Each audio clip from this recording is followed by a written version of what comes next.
It's time for Pure Performance.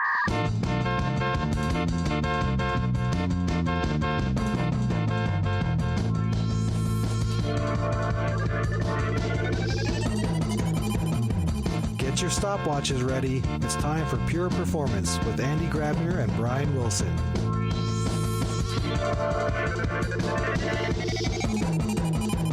Hey, this is another episode of Pure Performance. This time a little special. We were supposed to have Brian again on the call. Unfortunately, he couldn't make it. Hopefully have him back on the next call. But I took the opportunity today to actually follow up on a conversation I had a couple of weeks ago with Tom, who is actually with me today. Tom McGonagle. A for Andrew, sorry for that. I want to give you the chance in a couple of seconds to introduce yourself, but I think we met each other at a local meetup here in Boston. It was a DevOps meetup. I talked about metrics-driven continuous delivery. I talked about DevOps. And then you actually came in later on and said, hey, this is a very interesting topic, and you also have something to say, especially from a network side. So without further ado, I want to, give you the chance to introduce yourselves, and then I want to figure out the topic today. I think we said we want to evolve a little bit the idea of metrics-driven NetOps, which is kind of maybe a different angle to what I've been doing in the past with metrics-driven DevOps. So, Tom, maybe a quick word on who you are and what your passion is about, network operations and all that stuff. Just let us know who you are. Sure. Thank you very much, Andy. It's a tremendous pleasure to be on your podcast, and it was a tremendous pleasure to see you speak at the give the metrics-driven DevOps speech. And based on that, I asked you to come to my meetup, which is the Boston Jenkins area meetup group, which is the largest Jenkins meetup group in the world, and speak in March. And so this March, you're going to be coming and giving kind of a Jenkins tailored specific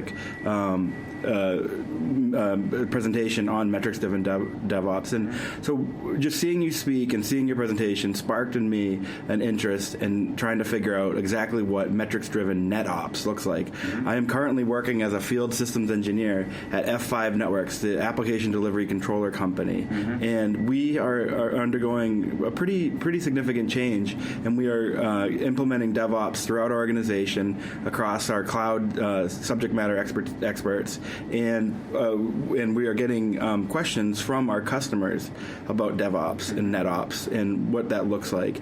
And for me, one of the tenets of DevOps has always been CAMS, which stands for Culture, Automation, Monitoring, and Sharing. And so, what does the network look like without metrics? Mm-hmm. The stuff that you're doing at Dynatrace is so whiz bang. It's so exciting. It's so interesting. The UFOs that you guys have in the office and the one that you have here in our little conference room are so cool. And why can't network engineers have UFOs and expose the API to their network gear? And why can't we have better metrics in the network space? Yeah, that's cool. So let me ask you a couple of questions, because I'm not an expert at all in networks, mm-hmm. right? Obviously, I understand that the network makes everything possible because it connects our tiers, it allows us to send data over the wire.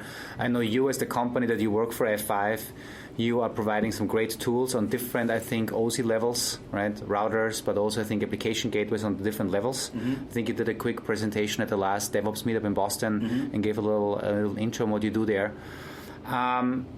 But when it comes to DevOps, for me personally, I believe everything is centered around the application, right? We will write a lot of applications, more than before, and we're pushing applications out faster to a virtual, a physical environment, in the cloud, whatever it is. Mm-hmm. And obviously everything is backed by the network, because if there's no network, nobody can get to my apps. The metrics that I'm always looking at are application-specific metrics, response time. How many database statements are executed? How many bytes do we send over the wire? And in case some of these metrics actually go wrong, and if I make a code change and that changes a metric in a way that I believe it's no longer good for the application, because we're sending too many bytes over the wire, we're making too many database calls, we're doing something crazy on the CPU, then I raise the flag and say something is wrong. And that's when the UFO, which is one way of visualizing the state, goes red, for instance. Now, from a network perspective, I would have assumed that you guys have a lot of metrics. We do. We've had metrics for decades, and there's a protocol called Simple Network Management Protocol called SNMP, and it exposes a plethora of metrics about the infrastructure. But are they actionable? Are they timely? Are they useful? Are they plottable on a graph? There's these questions. But you mentioned your focus on the application, and I just want to before working at F5, I worked at CloudBees, the Jenkins company, and something I talked to about with all my customers and clients was that software is eating the world. Mark Andreessen's famous quote. And software is eating the network world as well. Our ADCs, our F5 big IP devices are incredibly programmable. They have RESTful interfaces, and we are providing Python SDKs and Ansible code to orchestrate and automate the infrastructure. So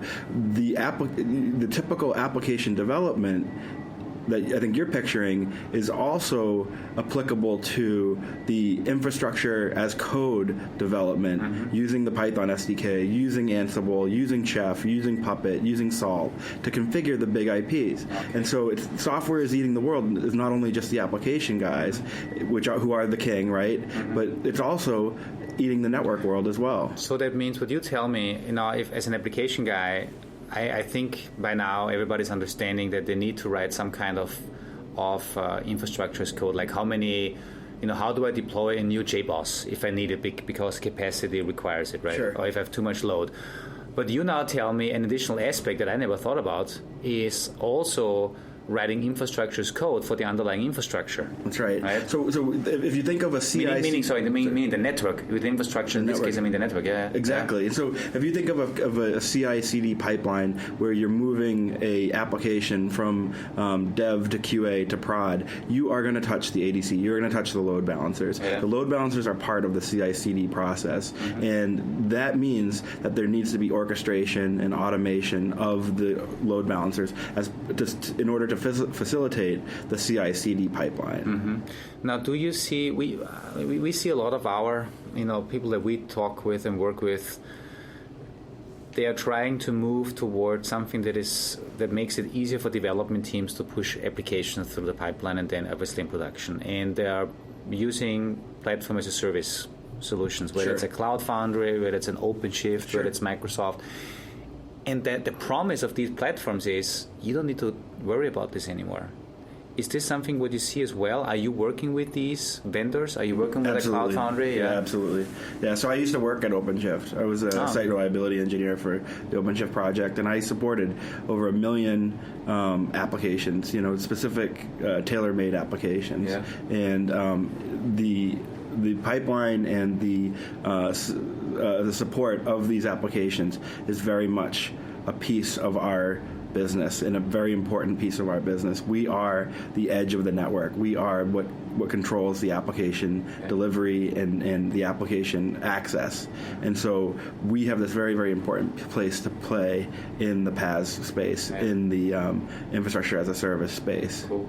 So that means if we talk about the PaaS environments now, again, I would assume if I'm a developer, I don't want to care about this. I use my orchestration engine, and my orchestration layer allows me to say, scale up depending on load, scale up to make sure that a certain response time SLA is met. But should I, as a developer, care about the underlying network, that the infrastructure is there, or should the PaaS provide that for me, automatically configure all the routers? So that's a phenomenal question, and so I'd love to debate this. Actually, have literally a debate with you on this.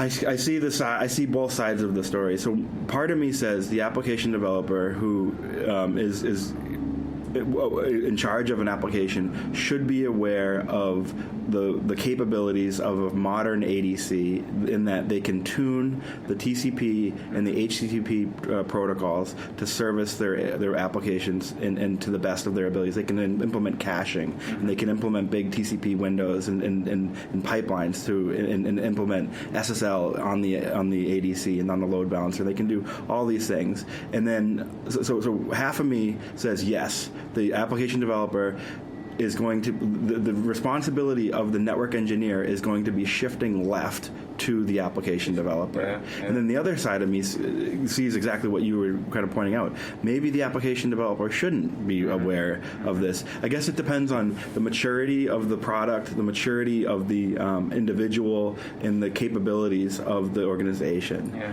But I'd love to hear your thoughts on this. So I think it's interesting. I did a webinar recently. It was called DevOps for Operations Engineers, right? What does DevOps for Ops in general mean? And basically, I came to exactly the same two conclusions. I think the future for the traditional ops teams, they have two options. Either shifting left, meaning they become part of the application delivery team, which actually goes towards a no-ops environment. There's no traditional ops anymore, but ops is just part of the application delivery team, and they just give their expertise and make sure that the environment is there. Or the other way would be becoming ops as a service. That means for a large organization, they provide additional easy-to-consumable services to the application team so that they can run their applications on the infrastructure. So either become part of the application teams or become more what Amazon and Microsoft and Google are right now, basically very providers of infrastructure, easily manageable and controllable through REST APIs. I think these are the two things. So I think that was perfectly put. I think you perfectly put it. I think we're getting closer to the answer. I think it's a combination of the two. I think just the simple fact that we have infrastructure or operations as a service, you don't have to worry about if the application developer doesn't have to worry about something like a VLAN or routes or just the network nitty gritty. It allows them to then orchestrate at the level, at the layer 7 level, at the application layer level, and it allows them to interact with something like a big IP at the layer 7 level and focus on what they're good at, and that includes orchestration. I would argue. I think if we keep pulling on this thread around continuous delivery and what that looks like and how the network plays with the continuous delivery model, and if we could just kind of circle back to what type of metrics we need out of a continuous delivery pipeline that's focused on the network. What does that look like? Yeah. So, what I think it has to look like, from an application, again, I represent totally the application development team, right? Because that's just more I feel comfortable with. So what I believe the application teams can deliver and should deliver with tools like Dynatrace or any other tool where you can get application-specific data, we can tell you on a transaction-by-transaction basis, feature-by-feature, application-by-application, whatever you want to call it, how many bytes are most likely being sent over the wire. If we have some production monitoring data to know how many people at any given point in time are using that feature, we can tell you how much bandwidth we actually need and how much data we send to which endpoints. And I believe the magic of taking this data and putting it into the pipeline is the following. If I know how my production environment looks like now, let's say 80% of my users are using these two features, and I know exactly how many bytes we sent over the wire at which point during the day and during the week. And if we now make a change, so if you're pushing a change through the pipeline saying, we are changing that feature that is used by 80% of the people, and we are now requiring 20% more round trips between the application server and the web server, between the application server and the database server. And if I have this information and give it to my network team, then they should be proactively figuring out, okay, what does this really mean? Is this a good idea or a bad idea? How do I need to configure my infrastructure? How can I automate that? How can I even maybe automatically provision infrastructure depending on the load patterns that we have, right? And I think this is then really nicely playing into the DevOps story, where the cool or the perfect world would be that my infrastructure is automatically understanding the patterns from the application, from the end users, and then providing the infrastructure exactly that it needs. It may be even able to anticipate certain load patterns based on historical data, based on certain events that happen in the world right now, and then automatically provision the right infrastructure and the right network configuration and bandwidth. I love it. I've never thought of that before. I never made the connection for the feedback loop. I'm sure you're familiar with, or maybe your listeners are or not, Gene Kim's 3 ways, and the second way is continuous intelligence. Exactly, that's what it is. And so it's the automatic feed. So APM, and I apologize, APM stands for Application Performance Monitoring or Metrics. No, Application Performance Monitoring. Monitoring. Or management even. Management. We actually recently changed. I think we coined the new term DPM, Digital Performance Management, because in the end, yes, it's about applications, but we are helping people to do digital transformation through applications. But whatever the terminology it is, we have an application and end user centric view. Why end user? Because we also capture metrics from the end user, how end users interact with the application. Talking about the load patterns, where do people come from? Do we send the bytes to the local user community in Boston here? Right. Or do most people come from somewhere else, and therefore we have to think about total different things, right? We need to think about a CDN, we need to think about network bandwidth, and latency becomes an issue. So yeah. But I just love the idea that the APM technology is orchestrating in configuring the network, and provisioning new resources, provisioning new servers at an ad hoc basis. There's a expression that floats around F5, and it's source of truth. Have you ever heard of this? Oftentimes GitHub is the source of truth. But what we're talking about is Dynatrace being the source of truth, and there's various application characteristics happening. For example, it's just poor performance. Well, you know what? We need to autoscale. Maybe we rely on AWS autoscaling, but we supplement it with application metrics that automatically spin up new instances, provision them, and add them to the big IP in an automated way. Yeah. I love that story. Yeah, I think it's very fascinating. It's smart scaling, right? I mean, that's what it is. Yeah. Because if you just scale up because you see performance goes up, that's like you have a bad tooth, and the only thing you do is you eat more Advil. Right. But you don't fix in the root cause of the problem. That's right. Right? Mm-hmm. This is kind of the idea. And I think, so again, coming back to the story, the metrics-driven story that I want to tell also at your meetup, it's about understanding what potential impact I have with a code change that I'm pushing through the pipeline, through the continuous delivery pipeline. If I know I'm changing the feature that is used by 80% of my user base under peak load on a Friday afternoon, if that's the peak load time, and I'm changing it in a way that I require 10% more database queries, I require to send 50% more bytes because I changed some images on that page now to high resolution instead of what it was before, then I need to make sure that this information, before I push this change into production, ends up with the people that need to make sure that the environment is provisioned correctly. In a perfect way, as I said earlier, in the future, hopefully, in the soon future, not the distant future, maybe the orchestration layers of the world that we build or use will automatically take care of this, because they look at historical load patterns, they look at what changes come down the pipeline, they can look at Jenkins and see which features are changing in which way, and then they can automatically make sure that the infrastructure is provisioned in the right way. And I think the right way is essential in both ways. It shouldn't be too less, but also not too much infrastructure, because in the end we have to pay for it too, right? If you over-provision. I love it. I love the idea that the APM is the orchestrator. Is it, not to give away, the too much insider information, but is that on the roadmap for Dynatrace? The thing is we have all the data, right? Mm-hmm. We have. I'm not sure if we become the actual orchestrator, even though we can, because we have a concept of incidents and we can trigger events. But I wonder if it is more, if it is like we take our data, but then we need to pull in other data as well from folks like you guys, right? From the cloud providers, and then based on that make a good decision. We within Dynatrace, when we actually implemented our current SaaS-based offering, we built our own orchestration layer, because back then when we started, there was nothing like a Kubernetes, like a message server. So we built it on our own, and what we do, we actually look at APM data and infrastructure data, and then basically we automated everything that the normal ops team would do. So we see a shortage in resources, and we scale up. It doesn't help. Well, either we scale up a little more. If this doesn't solve the problem, that's probably not the root cause that we have. Then we look deeper and say, what is the actual root cause? And instead of endlessly putting more resources on the problem, we actually alert and make sure the problem actually gets addressed and fixed.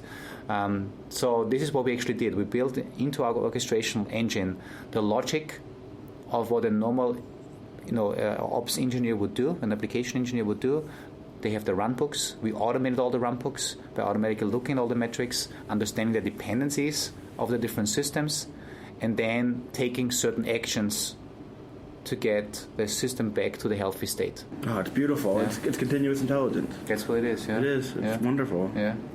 What a great design. So we wanted to talk about.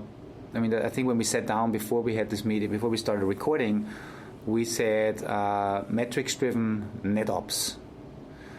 So I know this is obviously what we just talked about. This is, I think, something where the industry is moving towards, right? Some were leading the way, so we already do some of this internally. I'm sure some of the unicorns are doing it already. Your exposure to current operation teams and network teams, what do they do right now, and what would be your recommendation of kind of leveling them up a little bit? What can current teams that have been doing their job over the last couple of years always the same way, what do they need to learn? What are the first steps? Well, so, just in a very broad sense, I would say it's automation, and in a very general sense, and I'm going to get very specific. They are very reactive. They are, but when I started my career, I worked for the Federal Aviation Administration, and I worked in their operations center, and I just monitored systems. We had all these screens, and you just keep, it was a NOC, it was a network operations center, and we get alerts, through this NetMail technology, and we'd get alerts through these graphical user interfaces, and then we'd react to it. And there needs to be more automation and self-healing, and so, there's various things that can go wrong on a big IP device. For example, the network itself can collapse. There can be someone can trip over a cable or unplug it, or there could be a software bug in the big IP, or there could be any host of various challenges. But what we need to do as a field, and I mean field as in the network operations as an entire industry, what we need to do is we need to have more automation. And there's literally hundreds of thousands of network engineers in the world today who are doing all of their work on the command line, and that's just an ancient and old practice. They need to move towards an automation strategy. They need to become more comfortable. We have an expression that we use at F5 called a super NetOps person, but I talk about them more as site reliability engineers. And if you're familiar with site reliability engineers, they are what is referred to as T-shaped employees. So in the case of a network-focused site reliability engineer, they're going to have depth in networking and security, and then they're going to have breadth in agile and metrics and monitoring and automation. And this T-shaped employee gives them the ability to really service various modern-day cloud-based problems. And once again, the key to that T-shaped employee is automation. They need, the typical network engineer that's not doing automation now needs to level up. And I guess the challenge is, and this was also a challenge, obviously, on the application side, maybe on the let's say in the traditional ops side, right? When we talk about automation, it means people have the fear that they're automating away their own jobs. That's right.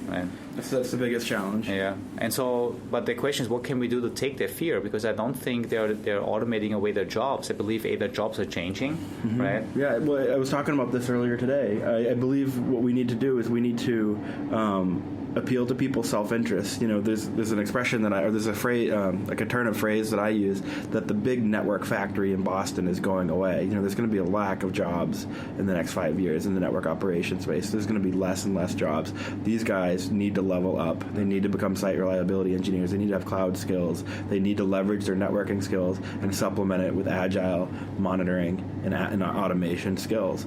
And like my alliteration around this, this network factory leaving Boston is meant to appeal to their sense of self-interest. And so we have to have this 1-2 punch where we appeal to their self-interest, and then then F5, for example, gives them a path to learn those skills. And we give them study guides, and we give them players guides, and we give them podcasts, and we give them how-to videos, and we provide code, and we provide examples, and we get out and we market, and we get out and we talk, and we get out and we help, and we just help these guys get to where they need to get to. Yeah. It's an incredibly difficult proposition. Yeah, though. it is. Well, especially, I mean, there's always, it depends on the personality too. A lot of people are eager to learn, do something new, but some people are just resistant to change, right? And they're comfortable in the way they've been doing things over the last 10, 20 years. That's right. And I mean, it's a general problem that we have as a human society, or as humans. So I like the fact that you are, I mean, what you personally do with the meetups, right? You are spreading the word about what's new, what's cool, what is the direction you could go. Well, thank you. And you're educating people, right? Right. So I was a teacher at a junior college in Boston for 3 years, and my grandfather was a teacher, and so it's in my blood, and just. This is my life's work. I didn't at the beginning of the show. I didn't mention, but I do have 10 years of DevOps experience. My DevOps birthday just passed. It was January 17th when I first started using Puppet. And I've basically been putting in 16-hour days ever since, and so I have this tremendous amount of experience with DevOps, and I'm incredibly passionate about it, and I want to be a community organizer, and I want to help people, and I was raised to help people. I mentioned to you earlier that I have a disabled sister, and I was raised to help people, and I'm here to help. And if anyone wants to reach out to me, they can, and you can reach me at t.mcgonagle@f5.com and just get in touch, and I'll give you a call back, and we can figure out what you need to do and what you need help with, and I'm here to help. That's really cool. Wow. So, you know what? I think this is a perfect time to actually conclude our session, maybe, right? Okay. We talked. I think we learned, or we created this new vision for people out there. It was an excellent discussion, Andy. Thank you so much. Yeah, it was really cool, right? So metrics, we can use these metrics that we get from the application teams to give the direction of what we need from the infrastructure, network side, from resource provisioning, but in this case, obviously from the network side. I know you said there's a lot of effort that goes into making infrastructure and especially network automatable, right? Part of infrastructure as code. That's great. We figured out that we need that traditional IT or network teams can go two directions: either to become part of the application team, put in their knowledge into these teams so that they can build better apps in the future with the right mindset and with the right knowledge about the network in mind. The other option is moving towards an ops as a service or network as a service, whatever you want to call it. Both directions need heavy automation. And then don't be afraid, but actually encourage change, right? Go out there, see what's new, go to the local meetup scenes. Because, I mean, I love the meetups. I mean, I know we're fortunate here in Boston because there's so many meetups. So many nice ones. Yeah. And I know we are doing one again in March. March 8th, I think. March 8th, yeah. And it's amazing. You are the largest Jenkins meetup group in the world. Yeah. Isn't that cool? That's awesome, yeah. Thanks for inviting me. Thanks for presenting. Yeah. It's going to be a great presentation. I hope anyone in the Boston area can make it. And we do have sponsors. We have food, and where we have our meetups is literally next door to a liquor store. So you're welcome to get something to drink and listen to Andy and harass them or whatever it takes to get you out to the meetup. I love to see everyone there. And then just as an aside, on the days of the meetups, we have what's something called a DevOps Dojo, which is a safe place for mentoring and learning. And Andy's going to be there on March 8th from 12 to 7, and I'm going to be there from 12 to 7. And we're just there to help people learn about DevOps and learn about automation and learn about infrastructure as code and all that good stuff, and Jenkins as well. Cool. Then I also want to do one more shout out. I think I mentioned to you in an email in June. We have a big Agile conference coming to Boston, the Agile Testing Days. I know these guys from Europe. They've been running this conference in Berlin for a couple of years. Now they make it to Boston. Jenkins will be a big topic, CI/CD, DevOps. So that's a great way. That sounds fantastic. Yeah, that sounds really great. That's a great shout out. Yeah. I'm definitely going to be there. Yeah. Cool. All right. Hey, thank you so much. And I know we will do another session because we have some additional ideas we want to discuss. Thanks so much, Andy.